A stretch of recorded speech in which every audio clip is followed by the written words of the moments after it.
Hola, muy buenas tardes. Mi nombre es Rodolfo Zacarías García de la carrera de Ingeniería en Sistemas Computacionales. A continuación les hablaré del tema Otras lógicas del conocimiento de la materia de inteligencia artificial. Para poder comenzar con este tema, hablaremos un poco de la representación del conocimiento en inteligencia artificial. El objetivo principal es representar el conocimiento de tal manera que resulte fácil poder obtener conclusiones del propio conocimiento. ¿Qué quiere decir con esto? Que el conocimiento debe representarse de tal manera que su poseedor actúe como si supiese algo sobre el problema que está intentando resolver o que intentará resolver. El conocimiento puede representarse por una combinación de estructuras de datos y o procedimientos, y estas estructuras de datos deben poseer la información que necesita un programa para poder llevar a cabo un problema y resolverlo. Los procedimientos son métodos que utilizan estos datos, por ejemplo, para hacer inferencias. También se dice que es un conjunto de estructuras y convenciones sobre la forma de describir un tipo de cosas, en especial datos, como ya lo mencionábamos.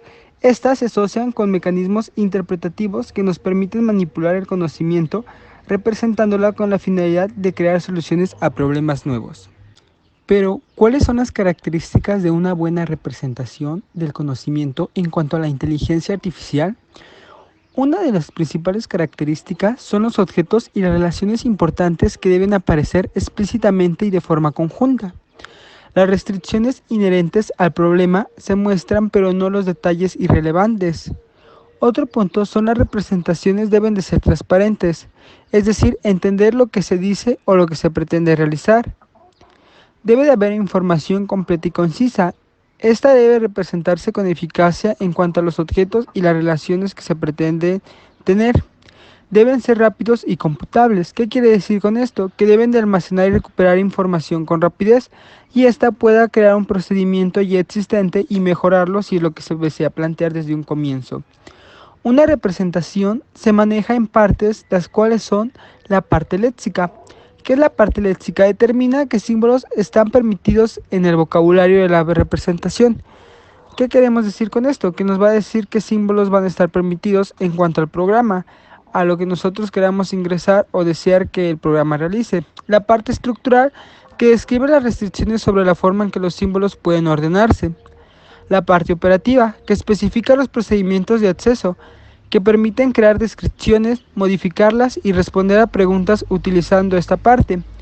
La parte semántica, que establece una forma de asociar el significado con las descripciones. El hallar una representación apropiada es una parte fundamental de la resolución de un problema en esta parte, que es la semántica. Bueno, pero a continuación hablaremos de los tipos de conocimiento que existen en cuanto a la inteligencia artificial, los cuales son el procedimental, declarativo, heurístico. Bueno, comencemos a hablar por el procedimental. ¿Qué quiere decir con el tipo de conocimiento procedimental? Es aquel que hace conocimiento compilado y que se refiere a la forma de realizar cierta tarea, el saber cómo hacer este tipo de tarea. Por ejemplo, desde una tarea la cual puede hacer cantar, jugar algún deporte, leer algún libro, es un conocimiento que sabemos el procedimiento de cómo se realiza eso. Por ejemplo, para hacer alguna actividad o ejercicio físico que nosotros queremos implementar dentro de la inteligencia artificial, por ejemplo, si quisiéramos llevar a cabo de esto un robot que quisiera jugar fútbol, pues debe de seguir ciertos pasos, cierto procedimiento, como lo dice su nombre, conocimiento procedimental, debe llevar a cabo unas características o pasos de procedimientos para poder realizar o implementar dicho conocimiento en la IA.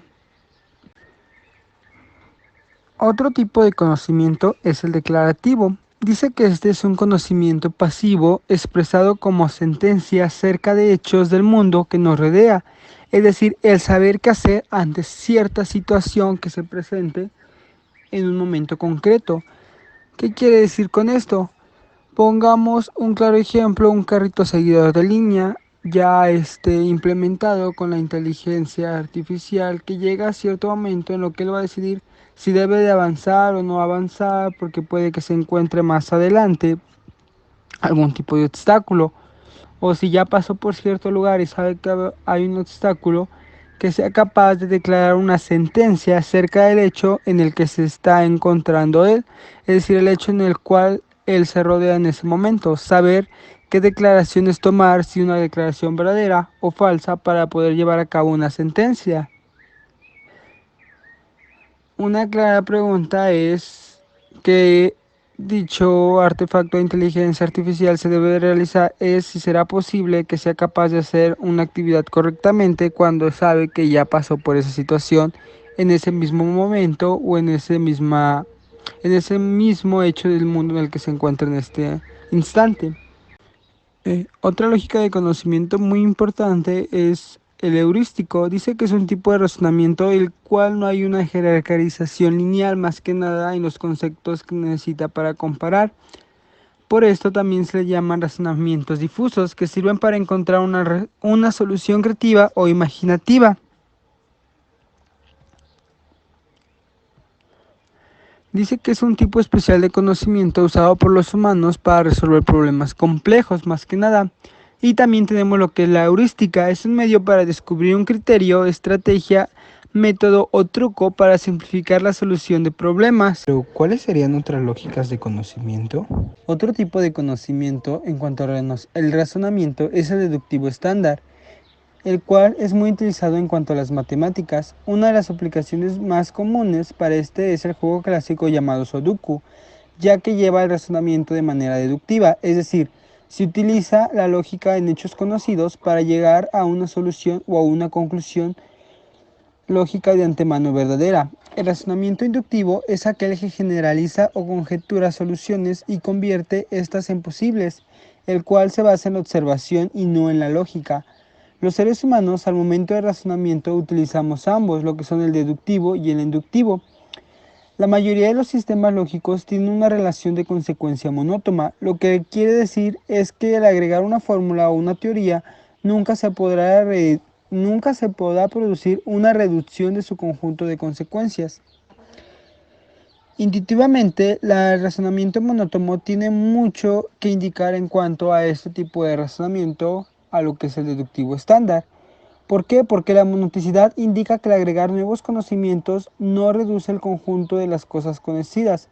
Por ejemplo, donde tengamos un ejemplo que sea una fórmula cualquiera y después tengamos otras fórmulas, nos harán tener una lógica monótona, la cual pueda manejar varios tipos de razonamientos, tales como van a poder ser razonamiento o lógica por defecto, razonamiento deductivo, razonamiento acerca del conocimiento o revisión de creencias, en donde el nuevo conocimiento o las nuevas lógicas de conocimiento puedan contradecir creencias anteriores, obligando a revisarlas. Sin embargo, esto lleva a cabo limitaciones que algunas veces llegan a ser un inconveniente en gran cantidad de problemas que se presentan en cuanto a la inteligencia artificial, que tiene un carácter no monótono. Un razonamiento se llama monótono cuando a lo largo del proceso el conjunto de cosas sabidas es siempre creciente.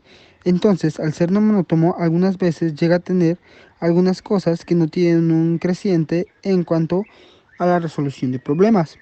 Pero en la realidad suele ocurrir que a medida que avanza el proceso de inferencias, nuevas evidencias o acciones del mismo sistema anulan premisas o conclusiones anteriores y formalizan esto en una lógica no monótona. Pero bueno, ¿cuáles son los tipos de modelos de representación del conocimiento en general? Los modelos formales, la lógica clásica. En esta abarca el uso de lógica formal como lenguaje de representación, mecanismos de inferencia potentes, bien conocidos y formalizados. Resoluciones, ejemplo, la lógica clásica, lógica de proposiciones y lógica de predicados en primer orden. Y las lógicas no clásicas, lógica modal, lógica temporal y lógica difusa. También existen tipos de modelos como son los modelos estructurados, que el cual tiene uso de técnicas de representación especializadas e incorporan mecanismos de inferencia específicos y muy eficientes pero limitados. Ejemplo, las redes asociativas y marcos y guiones, así como los sistemas basados en reglas de producción. Bueno, pero ¿cómo ejemplificar esto en la vida real? Estas lógicas de conocimiento y otras lógicas de conocimiento, ¿cómo ejemplificarlas en la vida real? Bueno, pues esto mediante a las aplicaciones o la tecnología que tenemos hoy en día en cuanto a artefactos del hogar. Por ejemplo, un celular inteligente, al momento de hacer o prender, recibe ciertas instrucciones. Por ejemplo, si tenemos algún artefacto en nuestra casa que se utilice mediante inteligencia artificial, igual recibe instrucciones. Aplicaciones que realizan procedimientos, por ejemplo, despliega la información en la pantalla. Si sí, va a hacer esto, si no, no va a hacer lo siguiente. Todos esos tipos es como se simplifica la inteligencia artificial en la vida real mediante el conocimiento lógico que estas tecnologías tienen para realizar un procedimiento y llevarlo a la vida cotidiana en la que nosotros vivimos.